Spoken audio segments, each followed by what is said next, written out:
Presiden Soekarno memperkenalkan Pancasila di depan Kongres AS. Immediately we had proclaimed our independence in August 45. We attached as preamble to our constitution the Pancasila. Panca means five, Sila means principle. The Pancasila, the five guiding principles of our national life.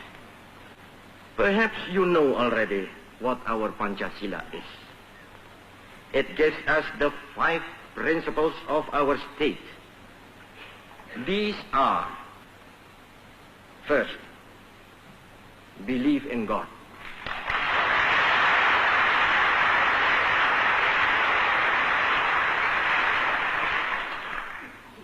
Second, nationalism. Third,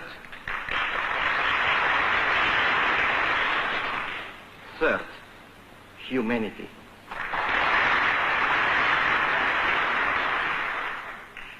Fourth, democracy.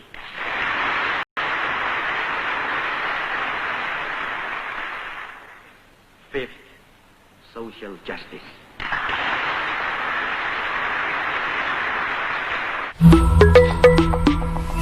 Audio Jungle.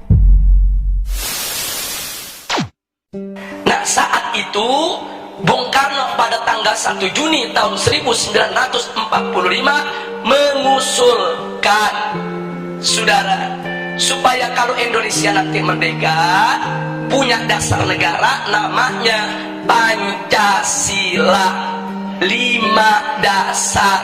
Sila pertama, Bung Karno mengusulkan peri kemanusiaan, kemudian peri kebangsaan, sedangkan peri ketuhanan diletakkan di sila yang kelima, sila terakhir. Ini ditolak oleh ulama, saudara. Kiai Haji Wahid Hasim menolak, Kiai Haji Abdul Qahar Mudakir menolak, Kiai Haji Agus Salim menolak. Kenapa mereka menolak? Enggak pantas ketuhanan ditaruh di sila terakhir. Enggak boleh sila ketuhanan diletakkan pada sila buntut. Ini fakta sejarah. Karena itu para ulama kita berjuang dalam forum BPPKI supaya ketuhanan naik menjadi sila yang pertama. Ini setelah terjadi perdebatan sengit, pada tanggal 22 Juni 1945 disepakati oleh NU Muhammadiyah, Sarekat Islam, oleh Bung Karno, Bung Hatta, Bung Yamin, semua sepakat. Apa yang mereka sepakati, saudara? Bahwa Pancasila, satu, ketuhanan dengan kewajiban menjalankan syariat Islam bagi pemeluk-pemeluknya. Dua, kemanusiaan yang adil dan beradab.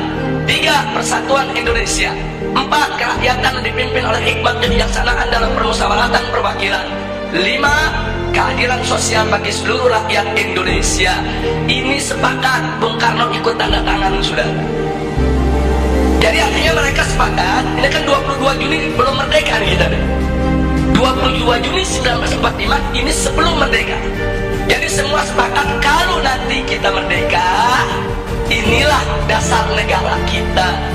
Nah, itu disebut konsensus nasional.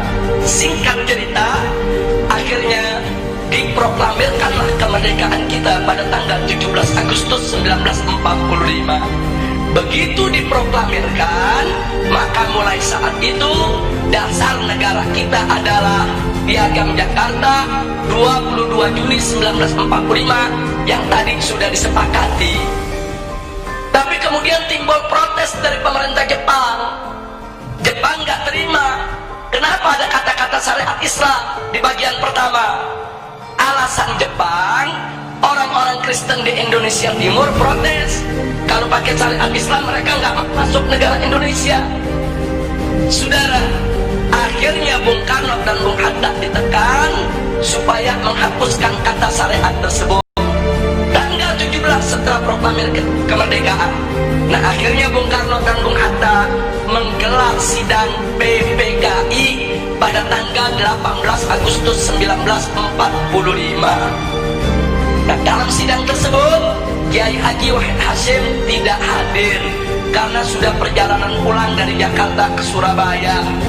Kiai Haji Abdul Qahar Mudakir dari Muhammadiyah tidak diundang. Nah, kemudian Kiai Haji Agus Salim dari Sarekat Islam tidak diundang. Ada apa kiai-kiai kita tidak diundang, saudara? Bisa dibaca. Kalau kiai-kiai kita diundang, mereka nggak bakal setuju syariat Islam dihapus, saudara. Makanya supaya ini lolos, ini goal, kiainya nggak usah diundang, saudara. Jadi marginalisasi ulama itu udah mulai terjadi semenjak kita kemerdekaan, saudara. Disingkirkan ulama kita. Nah, akhirnya begitu digelar sidang, ya hanya 2 jam sidangnya. Sidangnya cuma 2 jam, terburu-buru. Kemudian sila pertama Pancasila diganti. Diganti dengan apa? Ketuhanan. Itu aja, saudara. Sedangkan kalimat dengan kewajiban menjalankan syariat Islam bagi pengikutnya itu dicoret, saudara. Nah, akhirnya ada beberapa tokoh Islam yang hadir seperti Ki Bagus, saudara, dari Muhammadiyah menolak karena beliau tahu ini ulama NU, ulama Muhammadiyah, ulama Sarekat Islam gak bakal terima ini diganti. Terjadi perdebatan. Nah, akhirnya dapat solusi. Apa solusinya? Ini perjuangan Ki Bagus ini dari Muhammadiyah, saudara. Solusinya ya sudahlah, syariat dihapus nggak apa-apa, tapi tolong diganti dengan Yang Maha Esa. Dan Bung Karno setuju, saudara. Jadilah sila pertama ketuhanan Yang Maha Esa. Nah, kalau saya melihat sejarah ini, saya bersyukur kepada Allah. Loh, kenapa? Wa yamkuruna wa yamkurullah wallahu khairul makirin. Mereka berbuat makar menghapus syariat, Allah balas makar mereka. Syariat hilang, tauhid yang datang, saudara.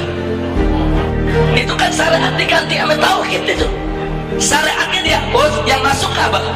Tauhid. Kita nggak rugi, saudara. Itu pertolongan Allah, saudara.